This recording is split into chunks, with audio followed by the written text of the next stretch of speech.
Hola, mi nombre es Alexandra Zamora. Es un gusto que estés aquí con nosotros y te quiero dar una muy cordial bienvenida. Hoy continuamos en el estudio del libro de Apocalipsis. Estaremos en el capítulo 5 y creo que lo vamos a disfrutar muchísimo. Es un texto complejo, pero trataremos de dar una enseñanza que nos arroje la luz que necesitamos para poder comprender esta experiencia que está viviendo Juan precisamente en el cielo, ya que en este capítulo y en el anterior inicia la visión que Juan está teniendo en el cielo. Bueno, sin más, preparémonos para entrar en este estudio. Te recuerdo suscribirte al canal si no lo has hecho.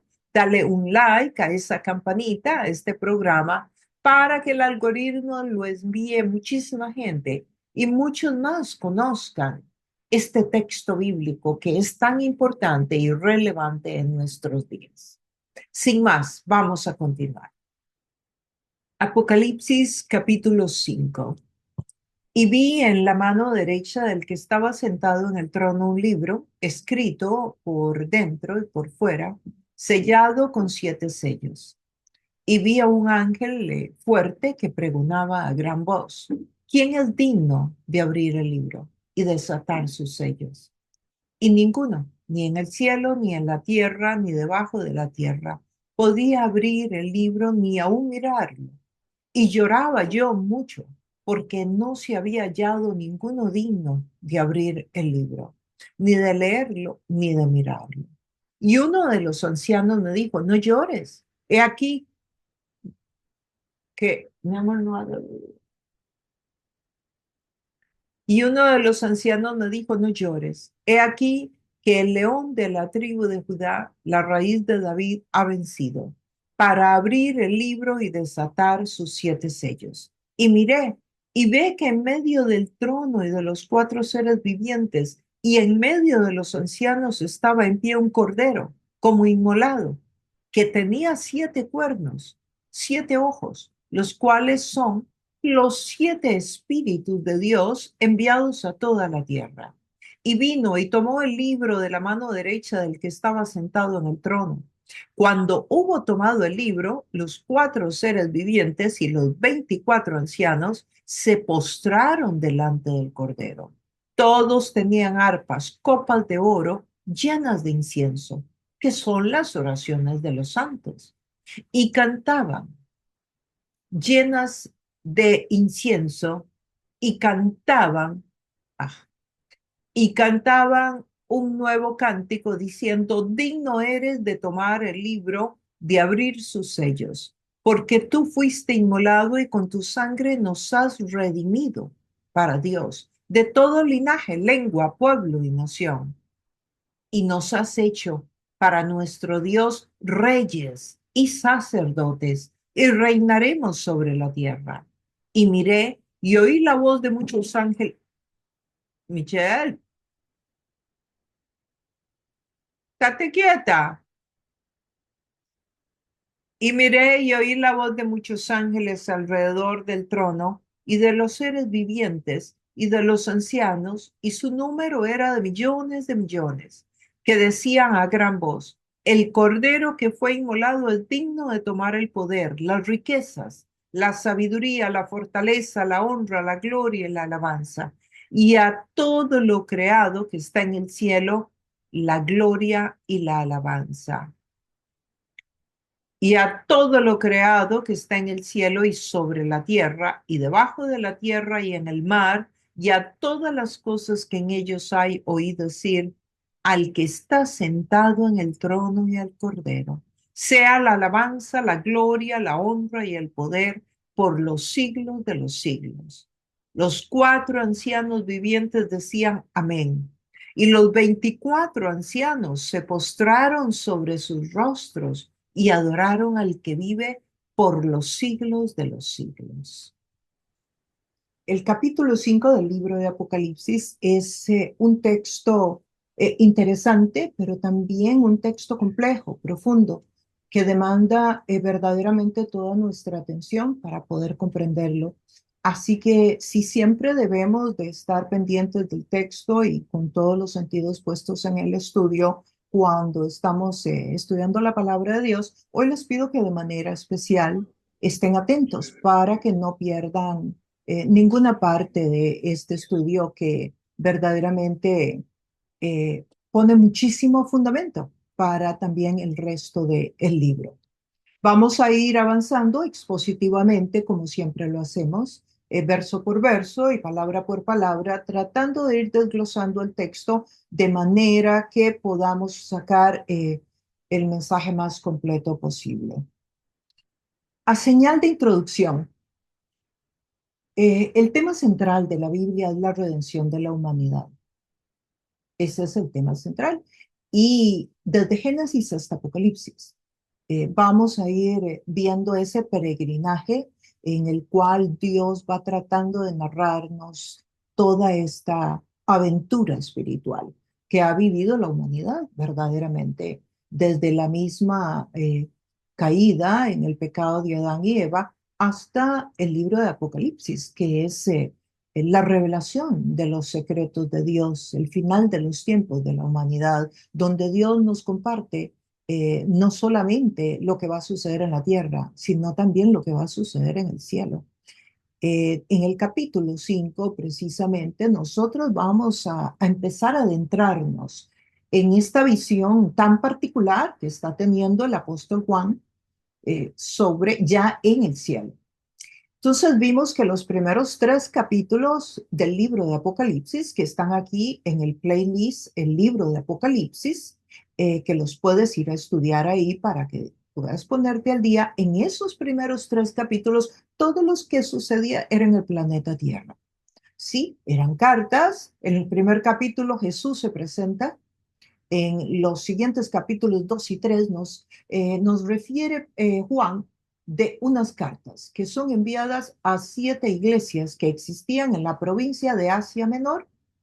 Estamos hablando de en la época moderna Turquía. Y esas iglesias estaban ubicadas enfrentando diferentes retos a nivel espiritual, a nivel de persecución, a nivel político, social, económico, espiritual. Y todos esos desafíos los podemos ir entendiendo y aprendiendo conforme fuimos estudiando las cartas, porque cada una de las cartas es una reacción de Jesús a la situación específica y muy personalizada a esa iglesia. El capítulo 4, que lo estudiamos hace poco, es un capítulo de adoración, donde nos habla del trono y de todo lo que significa el trono, y estuvimos hablando mucho sobre el tema de gobierno de Dios y que el reino de los cielos tiene una gran importancia, que el reino de los cielos se acercó a la tierra en la persona de Jesús. Y por eso se dice, el reino de los cielos se ha acercado cuando Jesús llega a la tierra. Y lo encontramos en varios versículos de los evangelios. El reino de los cielos se ha acercado, pero no dice el reino de los cielos se ha establecido, sino acercado. Y yo estuve tratando de ilustrar con algunos ejemplos la diferencia entre acercarse y establecerse. Que dentro de la escatología es la ciencia que estudia los eventos finales en el texto bíblico. Se llama escatología. Es una rama de la teología.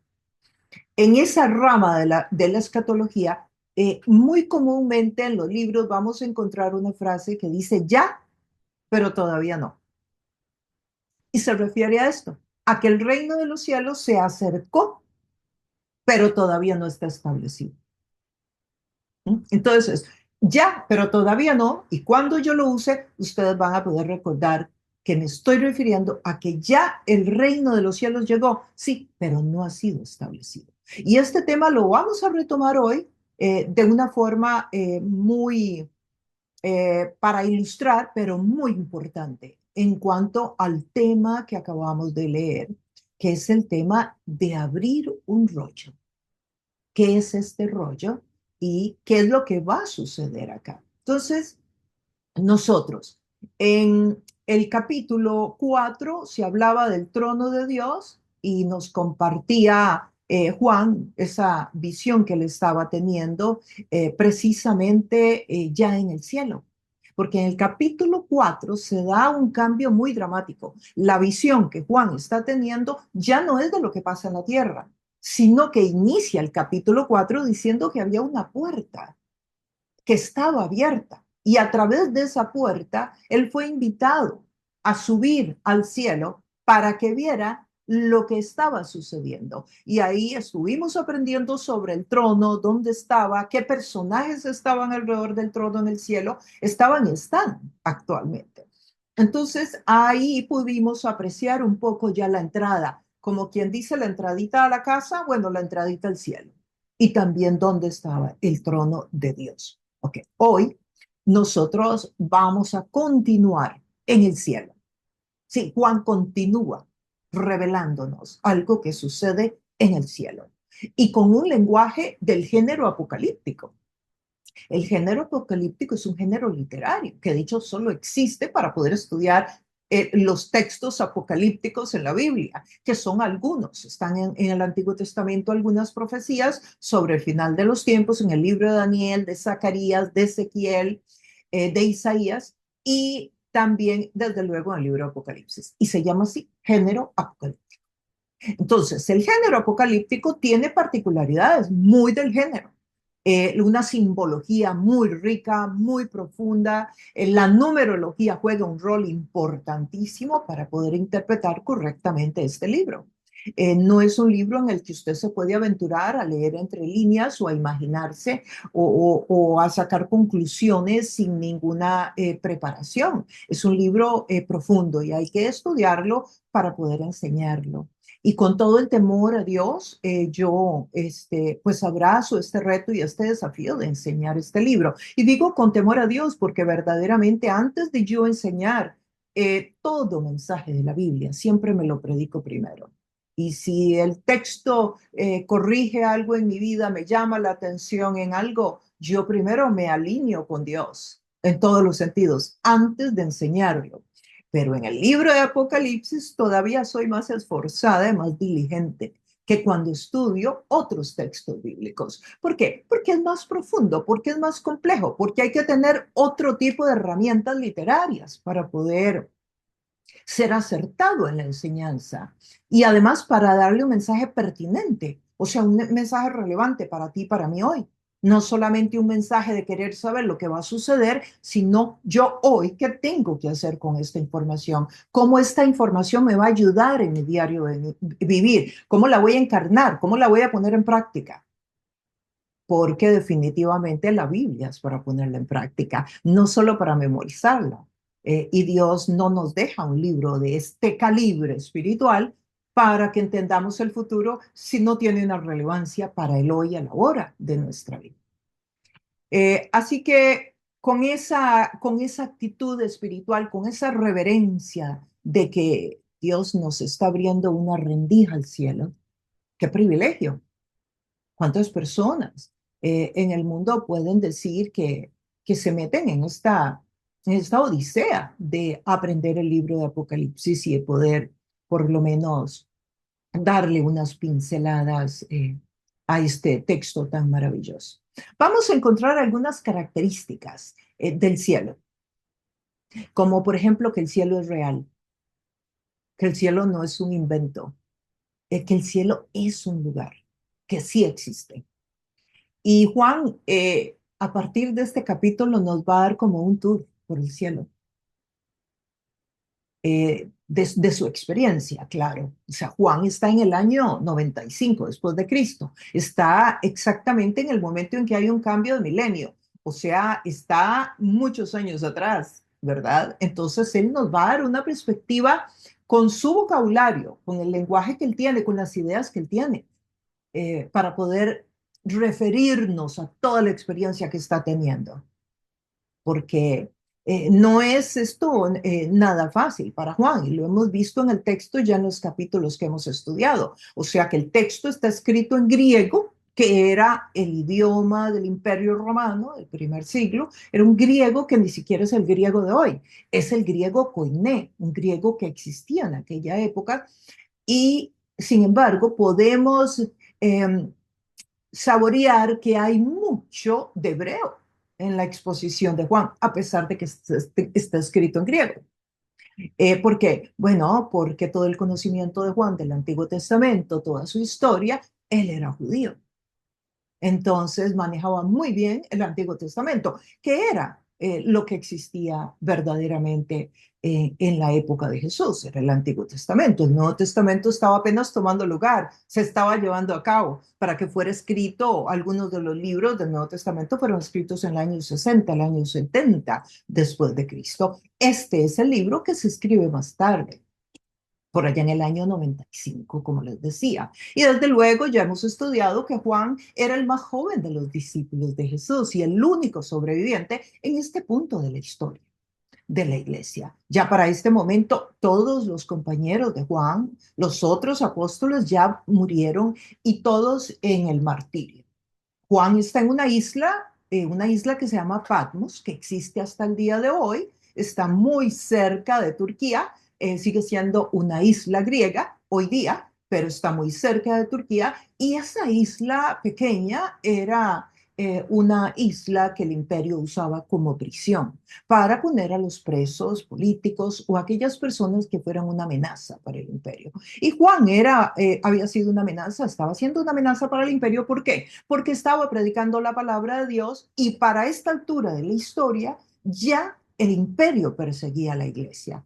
Ya no eran solo los judíos. Recuerdan que los judíos mataron a Jesús, manipulando a los gobernantes del imperio romano. Pero ahora ya no son los judíos los que están persiguiendo a la iglesia. Ahora es el imperio mismo quien está persiguiendo a la iglesia, y esto va a continuar hasta el siglo III, por allá hasta el año 312 después de Cristo. Bueno, vamos a ir adentrándonos en el texto, pero es importante que como uno de esos mensajes que nos quede hoy es que el cielo es real. El cielo no es una historia de ciencia ficción, es real. Y Juan nos va a entrar en este tour y nos va a mostrar muchas de las cosas. De hecho, va a usar muchos de sus sentidos. Ustedes van a poder encontrar 18 oportunidades en que él dice que él miró, lo que él miró en el cielo. Y usa el verbo miró, que es como una mirada superficial, como cuando uno vuelve a ver. Pero también hay 34 veces en que él vio, o sea, que observó de cerca, que fue una mirada en la que usted repara en los detalles. Y 26 veces que escuchó que le dijeron los que están en esa experiencia sobrenatural que Juan está viviendo, de esa visión que Dios le está dando. El cielo aparece en el texto bíblico 532 veces en toda la Biblia. Así que es un tema en la Biblia, es un tema importante. Jesús lo menciona como su casa, dice que iremos, que nos tiene una morada celestial, que hay una casa para nosotros, que nos está esperando, así un hogar. Esa es la palabra que se usa en el texto original. Y luego nos dice que Él se va a ir para preparar ese lugar para nosotros. Ese lugar es el cielo. Pablo dice que nuestra ciudadanía no es de aquí de la tierra, que es del cielo.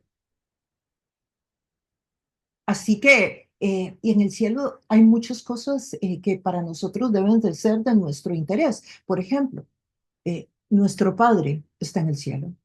El Salvador nuestro está en el cielo.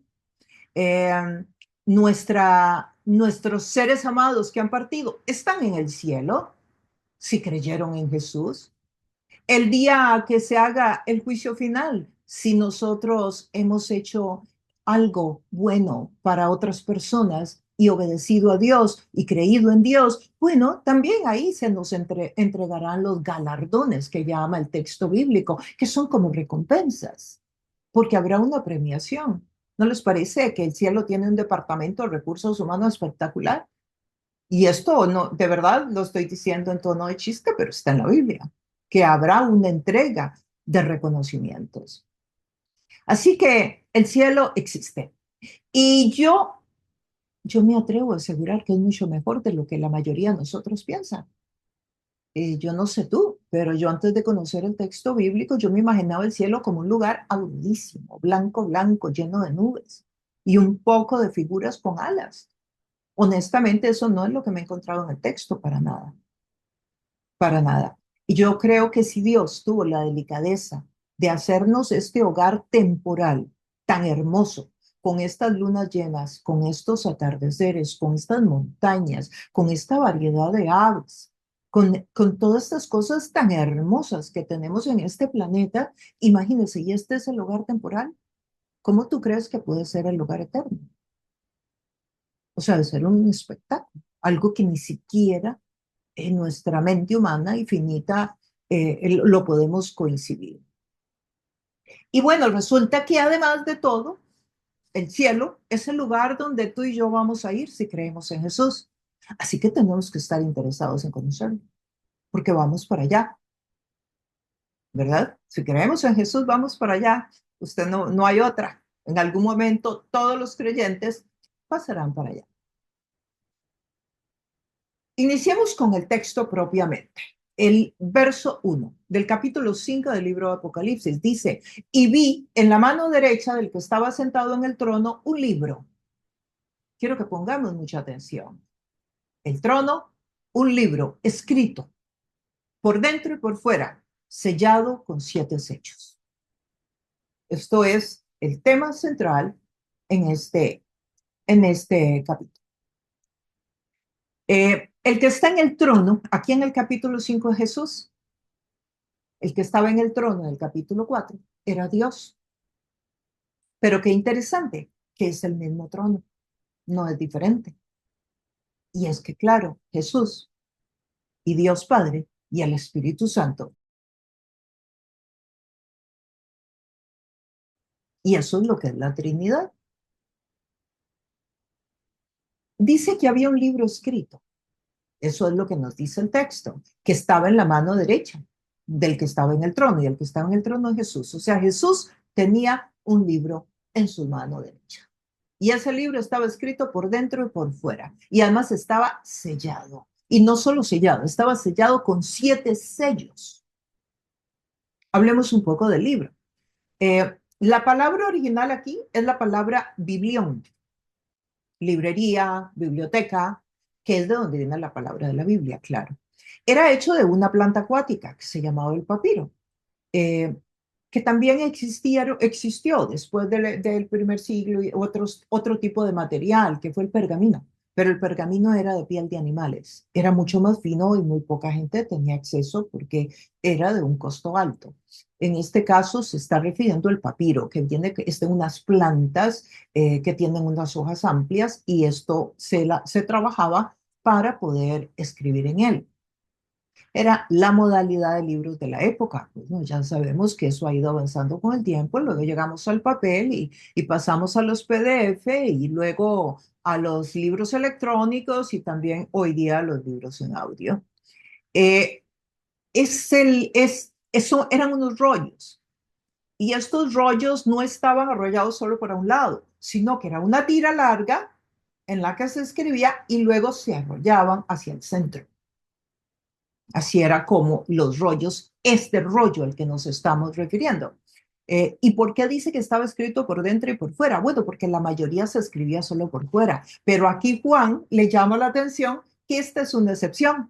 Este rollo, perdón, está escrito por dentro y por fuera, que esto no era lo tradicional y por eso posiblemente no lo está aclarando.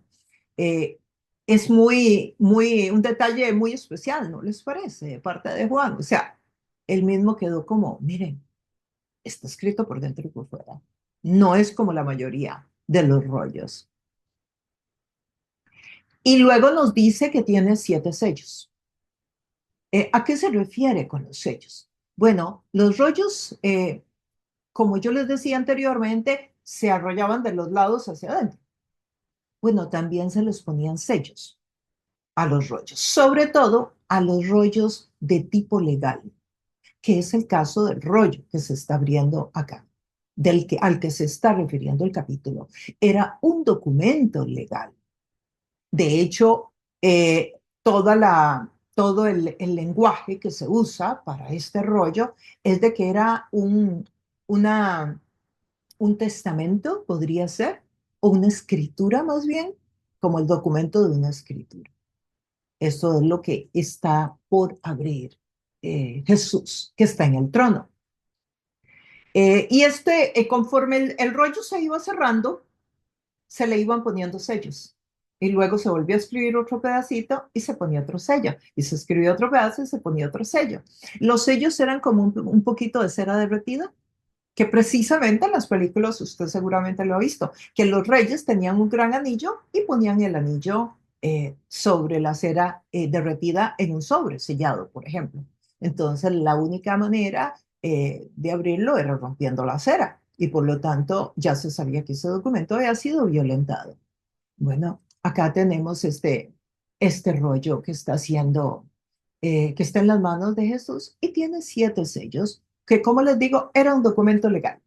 Hablemos un poco de testamento. La Biblia está compuesta en 2 partes, ¿verdad? Cada uno se llama testamento. Y verdaderamente es un testamento, como lo que es la palabra testamento actualmente, una herencia. Eso es lo que es. El Antiguo Testamento, un testamento escrito eh, muy parecido al tratado entre el rey y los plebeyos. En la primera parte se introducía el rey. ¿Quién es el rey?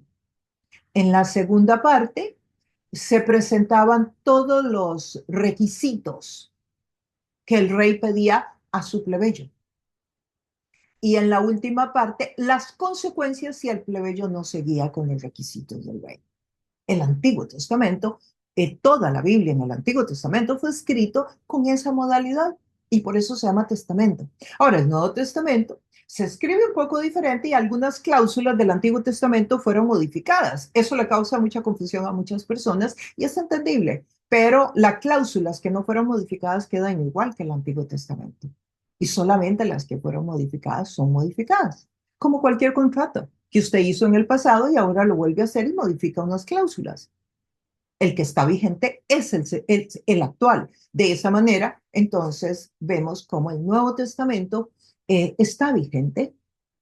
Y no solo eso, sino que todo lo que dice el testamento lo vamos a heredar única y exclusivamente si muere el testador, el que nos está dando la herencia. Por eso Jesús tenía que morir, para que tú y yo recibamos la herencia. Igual que si tu papá y tu mamá te dejan una herencia, es de ellos hasta que ellos parten. Para que tú la recibas es cuando ellos han partido. Es exactamente el mismo principio legal.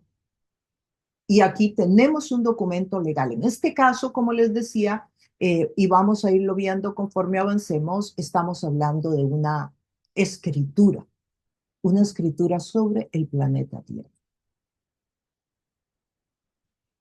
El número 7, que dice 7 sellos, bueno, lo estudiamos ya, es parte de esa numerología y simbología que hablamos y que significa completo, perfección, terminado. En este caso, el libro, el rollo está herméticamente sellado. A eso es a lo que se refiere. El destino del mundo está por ser revelado a partir de este capítulo. El verso 2. Y vi a un ángel fuerte que pregonaba a gran voz: ¿quién es digno de abrir el libro y desatar sus sellos?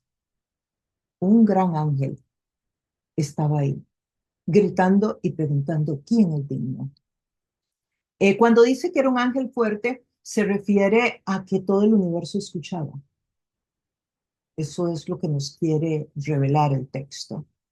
Se pregonaba y se preguntaba: ¿quién tiene el poder? ¿Quién tiene la autoridad para abrirlo?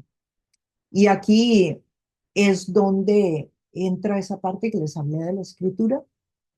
Esta es una escritura. Y voy a hacer una muy breve reseña porque es un tema amplio, pero por lo menos para ilustrarles. En el Antiguo Testamento, una familia nunca perdía, que vendía la propiedad, la tierra, nunca la perdía.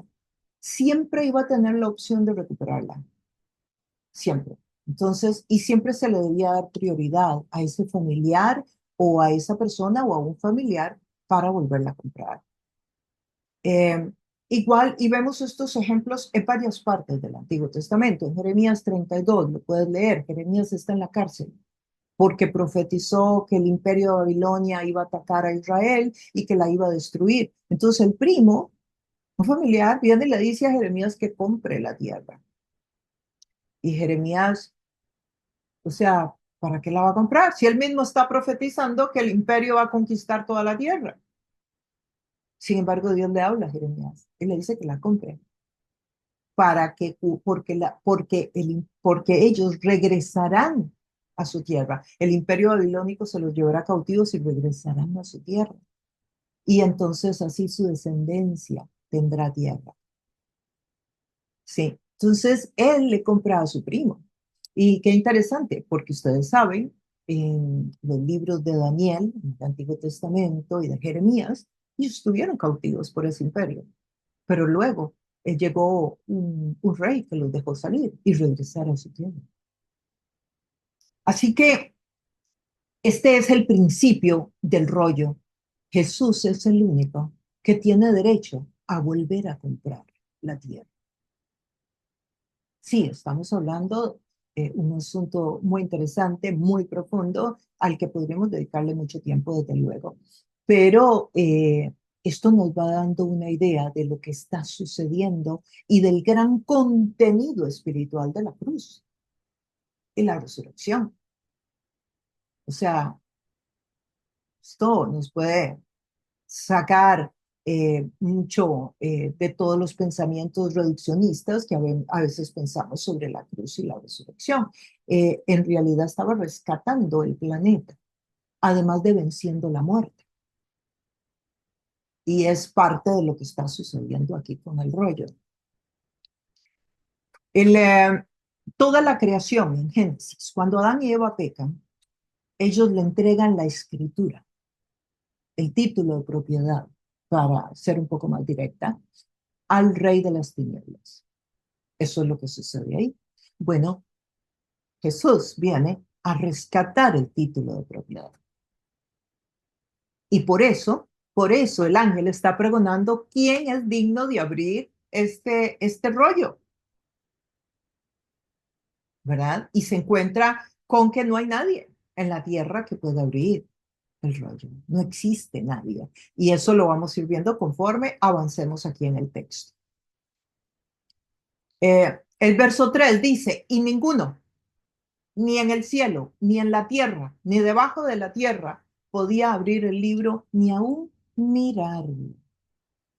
O sea, nadie, nadie, nadie, ni siquiera los ángeles, mucho menos los humanos.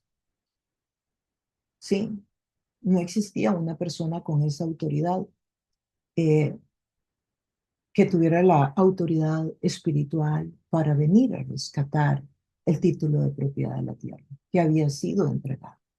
Y de nuevo, el rollo es un documento legal y es muy posible que se esté refiriendo a un documento simbolizando esto, un título de propiedad.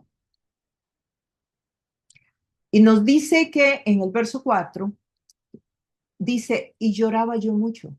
¿Quién lloraba? Juan, porque no se había hallado a ninguno digno de abrir el libro, ni de leerlo, ni de mirarlo. O sea, él está viendo todo esto y Juan llora.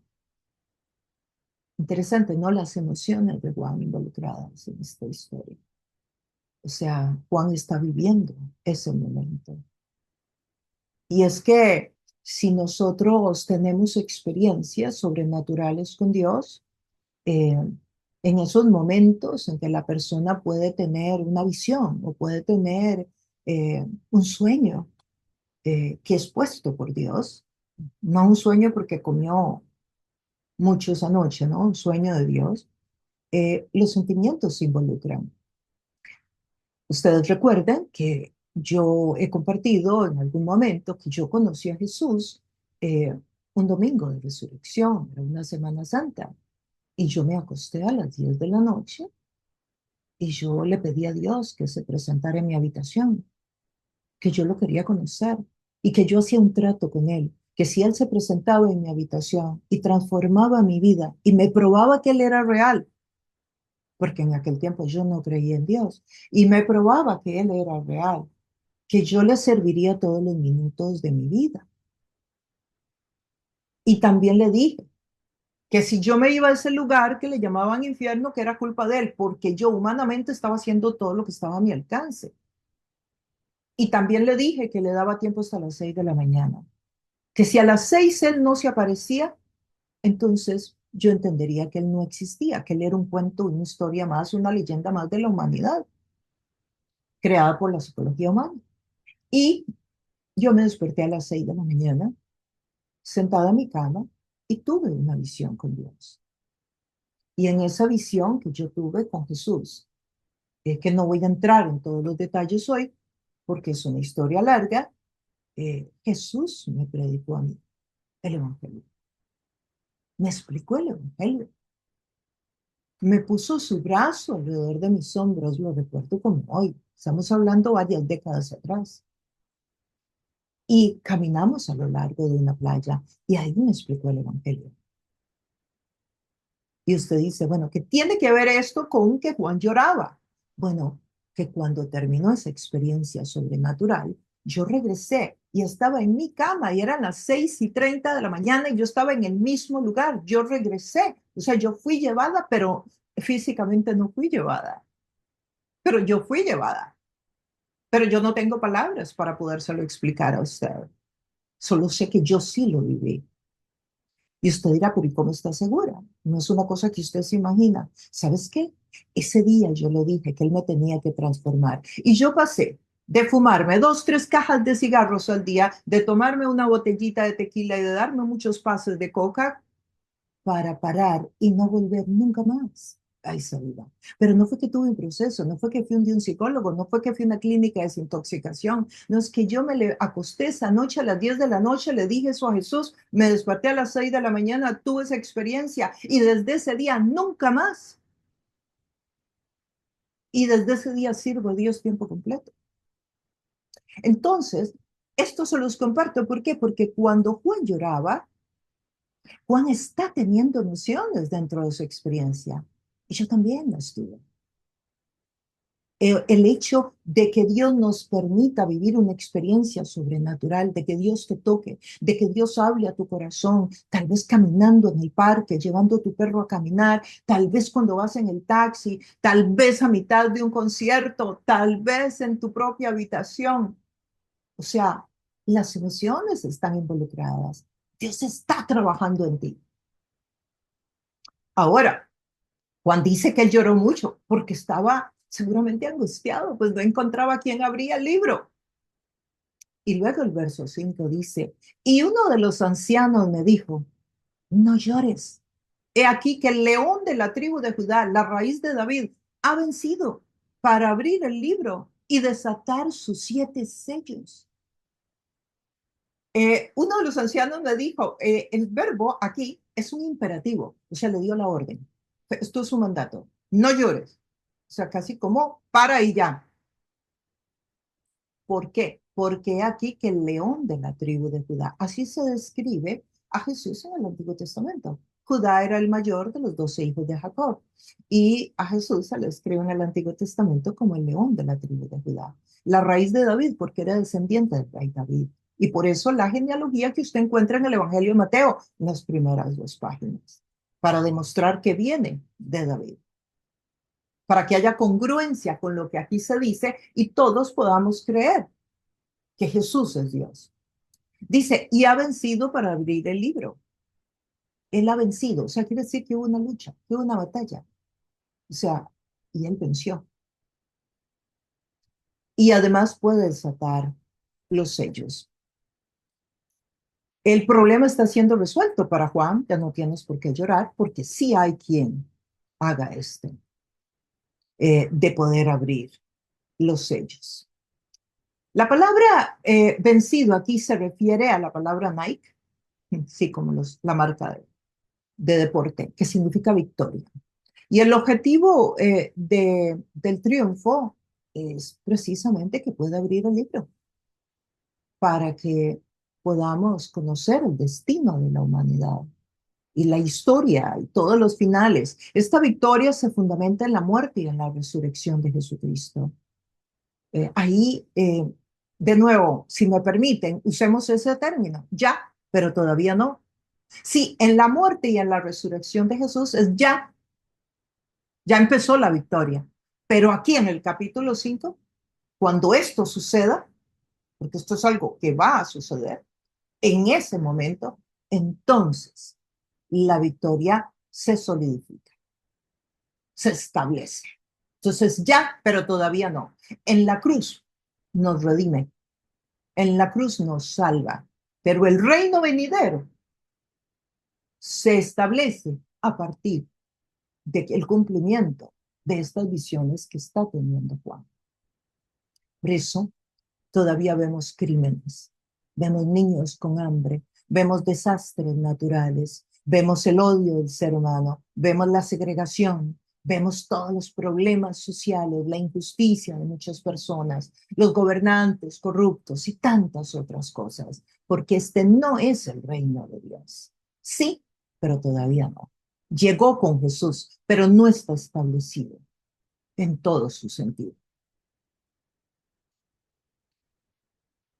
Jesús es la persona, Jesús es la autoridad que puede leer este libro. Este es un momento de victoria muy importante para la humanidad porque se está cumpliendo. Lo que inició en la cruz está concluyendo en este momento.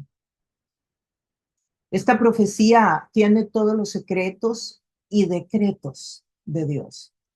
Verdaderamente nos da un bosquejo muy claro de los acontecimientos hasta el final de los tiempos. Y lo vamos a ir viendo conforme vamos avanzando en los capítulos. Entonces, ¿quién es el que es digno de abrir el libro, el rollo y abrir los sellos? Solamente Jesús. Todos los que servimos a Dios en el liderazgo tenemos que vivir una vida correcta, ética, alineada con la palabra de Dios. Pero por más orden y por más obediencia en nuestra vida, solo hay uno que puede abrir el libro y se llama Jesucristo. Sí, San Pablo fue un gran líder, un hombre que hizo varios viajes misioneros, escribió muchos libros del Nuevo Testamento. Pedro también, un hombre que sirvió a Dios, que trabajó estableciendo obra misionera en toda la parte de Judea de la época cuando él existía. María tuvo un lugar prominente y estratégico. Los padres de la iglesia del Antiguo Testamento, Abraham, el padre de la fe, Moisés, tipo de Cristo en el Antiguo Testamento, el rey David, un hombre conforme al corazón de Dios, dice el mismo texto bíblico. Noé, en el diluvio, a quien Dios rescató junto con su familia en una barca y obedeció a Dios, aunque no parecía que iba a haber un diluvio nunca, porque tenía 150 años de no llover en la tierra. Sí, y luego todos los demás apóstoles. Sí, todas personas de mucha fe, o sea, las que debemos de quienes debemos de aprender y quienes merecen honra y reconocimiento. Sí, pero ninguno es mencionado en el libro de Apocalipsis. Ninguno. Solamente es mencionado uno. Se llama Jesucristo. Él es el único digno de abrir el rollo y de romper los sellos.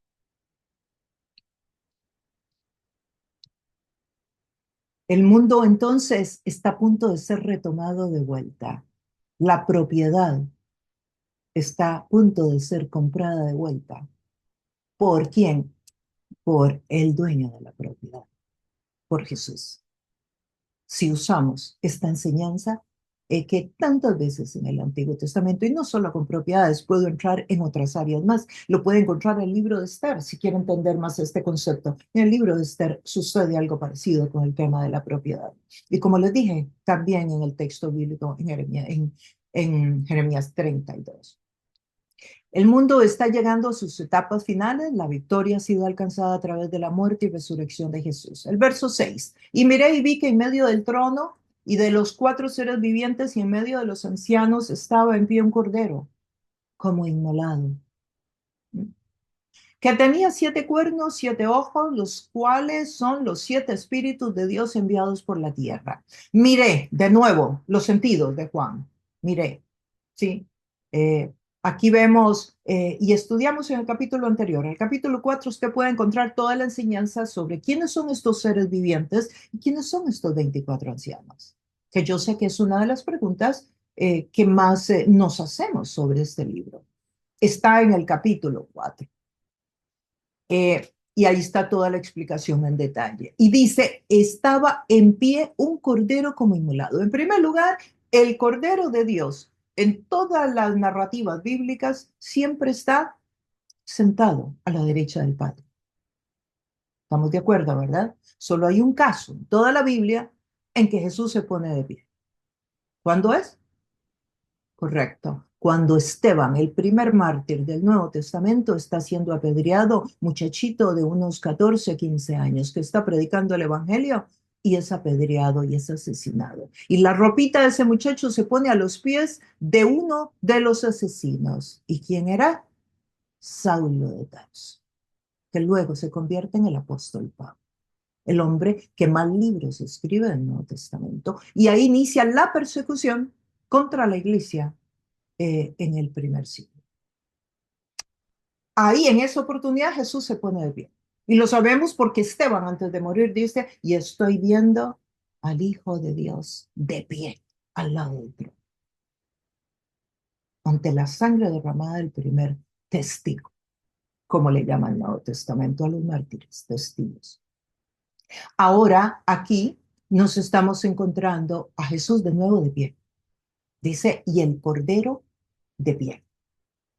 Y además dice cordero inmolado. Es muy posible. ¿Cómo Juan puede ver el cordero inmolado? Ustedes y yo sabemos qué significa el cordero. De nuevo, pues está bien, lo hemos estudiado muy a profundidad. El cordero era el animalito que el pueblo de Israel sacrificaba una vez al año por el perdón de los pecados. Y era un corderito perfecto. Era un corderito de 14 días. Era un cordero bien cuidadito. Y ese cordero es Jesús. Jesús viene a representar el cordero. He aquí el cordero de Dios que quita el pecado del mundo. Así lo reconoce Juan el Bautista al inicio del Nuevo Testamento. Jesús es el cordero. Bueno, aquí Juan lo está viendo. ¿Y cómo está viendo el cordero? De pie. ¿Y cómo lo está viendo? Inmolado. ¿Qué significa inmolado? Bueno, inmolado significa desbaratado.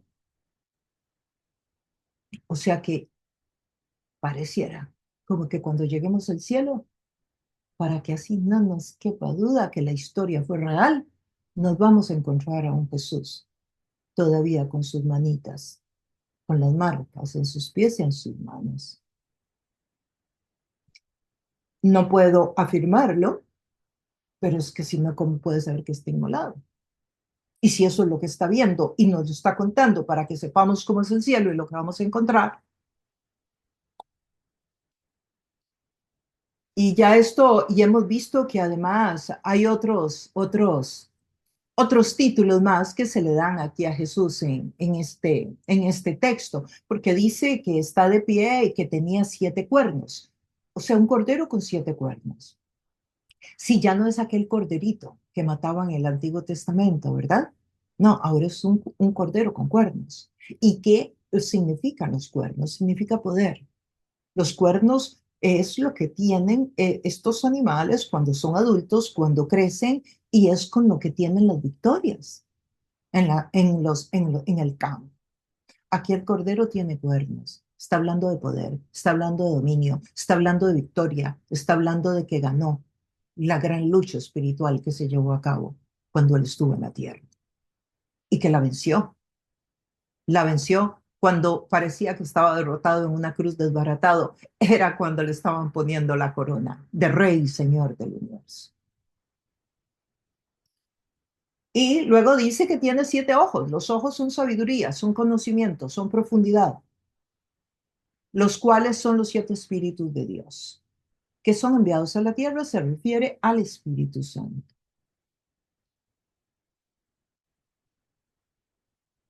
El verso 7 dice, y vino y tomó el libro de la mano derecha del que estaba sentado en el trono. Recuerdan que iniciamos que lo tenía en la mano derecha, el rollo, ¿verdad? Aquí dice el libro, el rollo.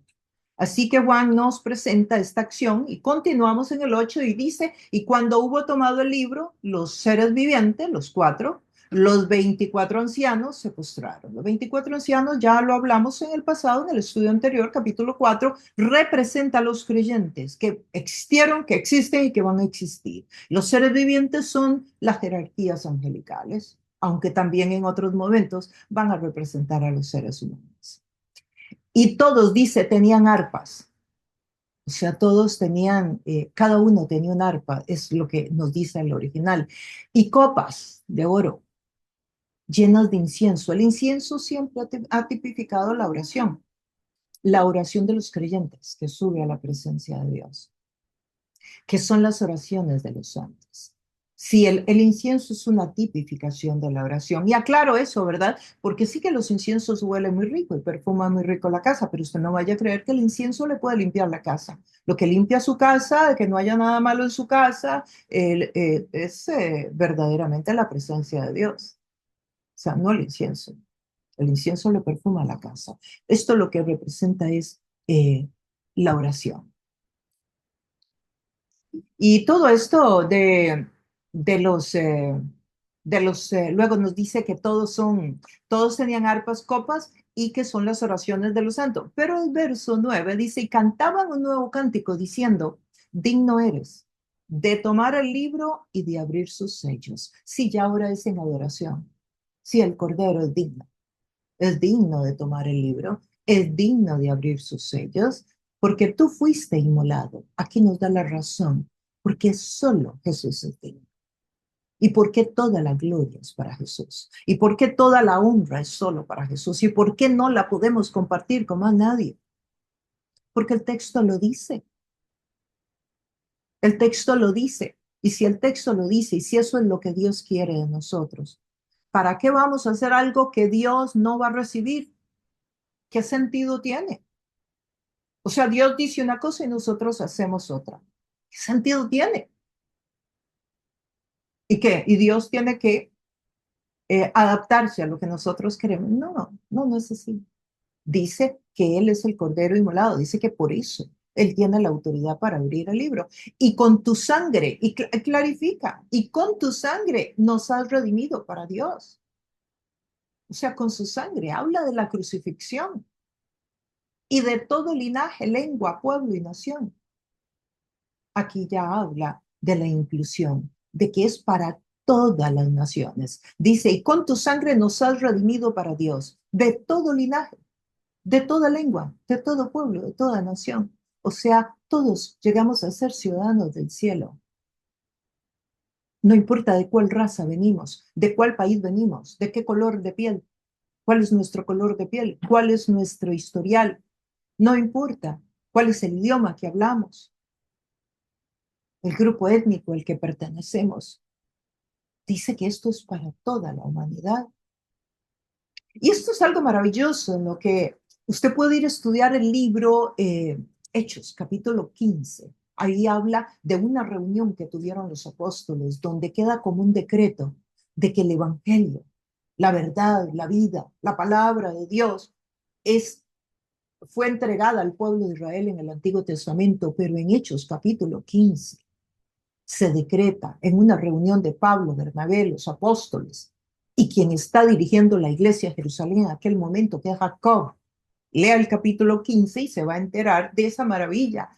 Ellos se reúnen y deciden, por guianza del Espíritu de Dios, decretan que el Evangelio pasa de ser o de pertenecer a un grupo étnico para ahora ser una verdad que puede tener todas las naciones de la tierra.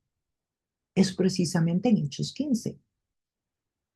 Usted puede leerlo ahí en el texto, está muy claro. Y aquí está cantando, perdón, y aquí está cantando todos los seres vivientes, todos los 24 ancianos, todos están cantando este corito y adorando al que está en el trono. Posiblemente tú estás pensando, pero bueno, ¿qué tengo yo de tan importante? ¿Por qué yo soy tan especial? O sea, que Dios me ha redimido, porque eso es lo que dice. Dice que nos ha redimido con su sangre. Nos ha redimido. La palabra redimido, ¿sabes qué significa? Comprado. Redimir era la compra. Era cuando un esclavo estaba en la plaza pública, en el mercado, y alguien venía y lo compraba, pagaba el precio para que lo dejaran libre. Es una palabra de la jurisprudencia romana. Se usaba en las cortes de la época. Entonces, nos ha redimido. Y tú dices, pero ¿yo por qué tan importante para Dios? Y yo también me lo pregunto honestamente, ¿qué de bueno tengo yo como para que Dios haya hecho este acto tan altruista de mandar a su hijo, de venir su hijo a morir en una cruz por mí? Y seguro usted dice, pero yo también, ¿yo qué valgo tanto para Dios? Pues sí, la verdad, yo no lo sé. O sea, yo no creo ni que tú ni que yo valgamos tanto como para que Dios mismo se haya hecho hombre y haya muerto en una cruz. Pero el hecho es que lo somos. Dios dice que somos importantes para Él, tan importantes que dio su vida en una cruz, para que tengamos vida eterna, aunque no lo merecemos, aunque nosotros ni siquiera entendamos ese gran valor que Dios nos está dando cuando nos redime. Este acto de redención fue llevado a cabo para toda la humanidad, entonces, independientemente de la etnia a la que alguien pertenezca. El verso 10 dice, y nos ha hecho para nuestro Dios reyes y sacerdotes, y reinaremos sobre la tierra.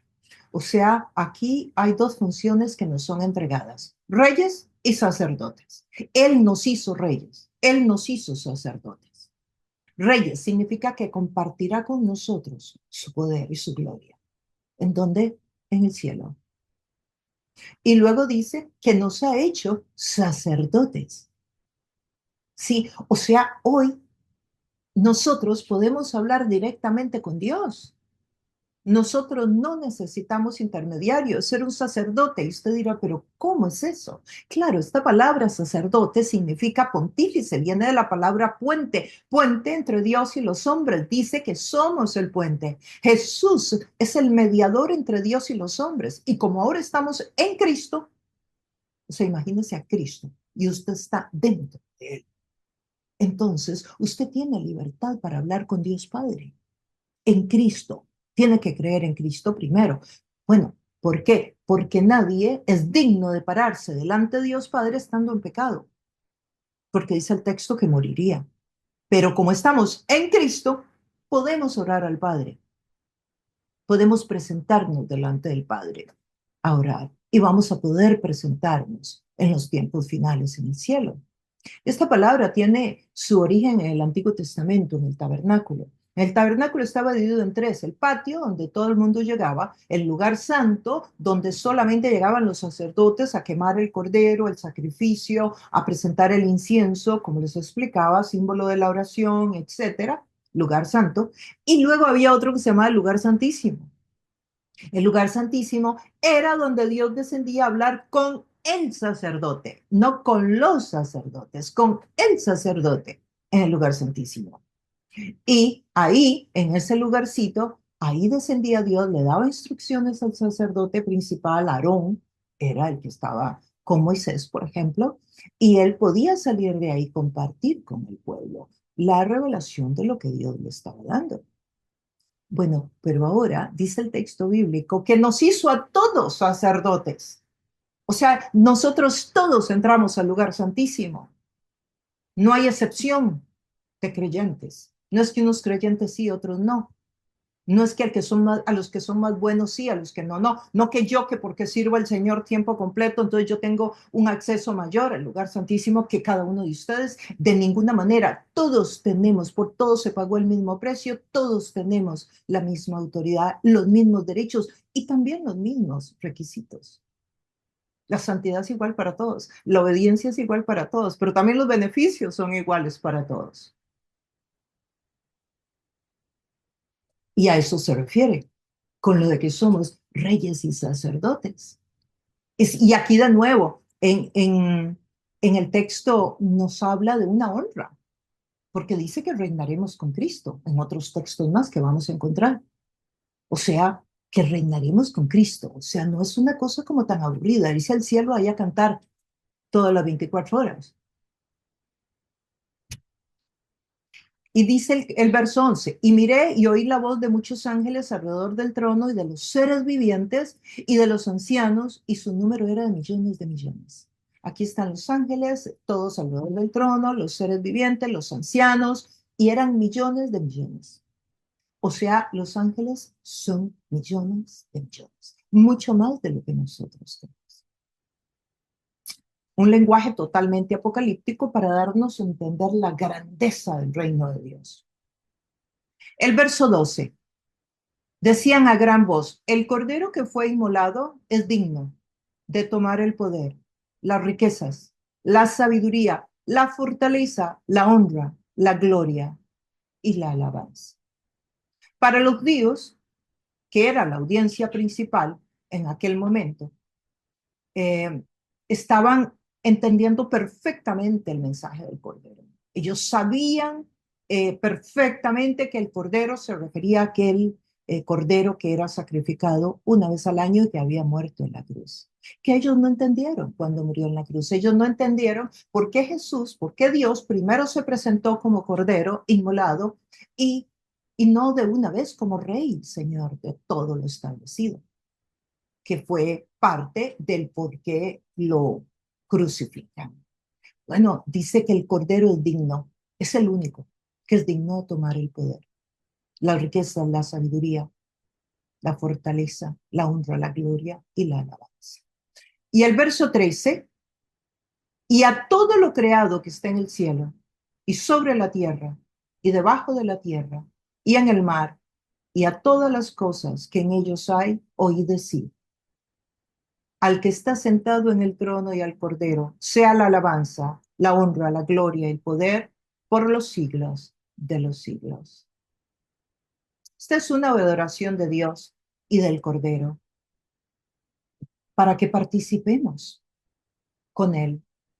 Y dice que todo lo que está creado, y vean interesante cómo lo pone, todo lo que está creado en el cielo, sobre la tierra, debajo de la tierra y en el mar. O sea, es que está hablando de todos los niveles que existen, inclusive debajo de la tierra, que se refiere al infierno.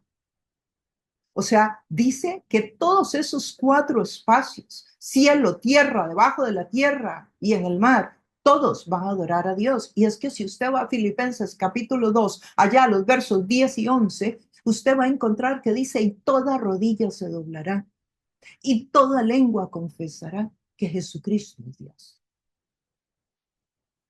Toda lengua, toda rodilla. O sea, no dice los creyentes, sino que todos. O sea, al final,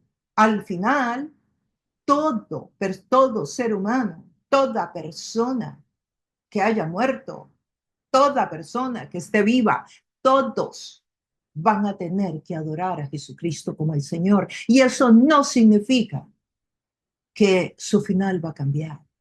El final nosotros lo decidimos hoy, creyendo que Jesucristo es Dios, que murió en esa cruz por nuestros pecados, que resucitó de entre los muertos y que se llevó una batalla espiritual a cabo en la cual Él salió victorioso. Y esa victoria la comparte contigo y conmigo hoy. Y Juan nos está contando que Él es el único que es digno de abrir ese título de propiedad en el cual la tierra le es devuelta a Jesucristo.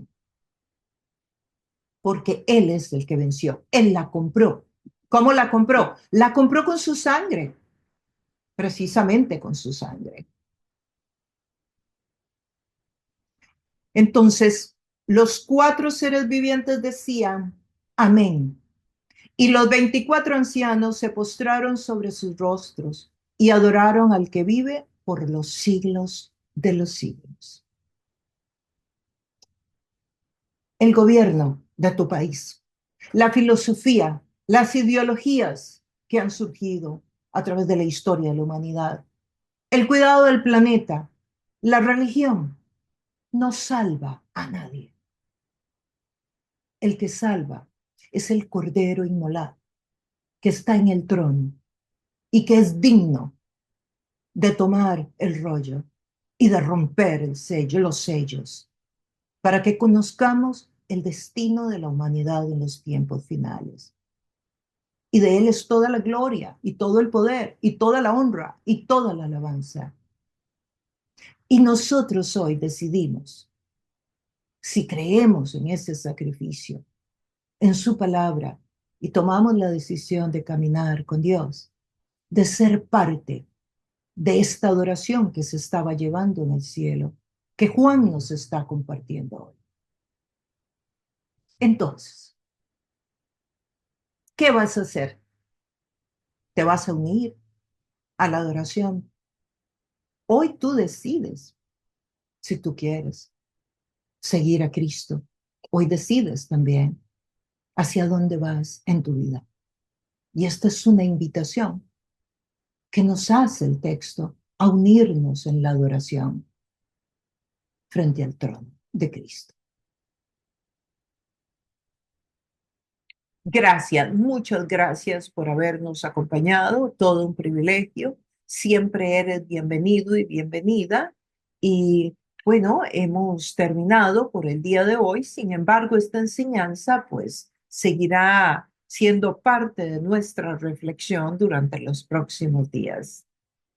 Sin más, te recuerdo suscribirte si no lo has hecho, darle un like a la campanita, contribuye con un granito de arena para que esta palabra llegue a muchos más, ya que esa es la forma como el algoritmo lo envía a muchas personas más. Y de momento me despido, pero nos vemos en el próximo estudio.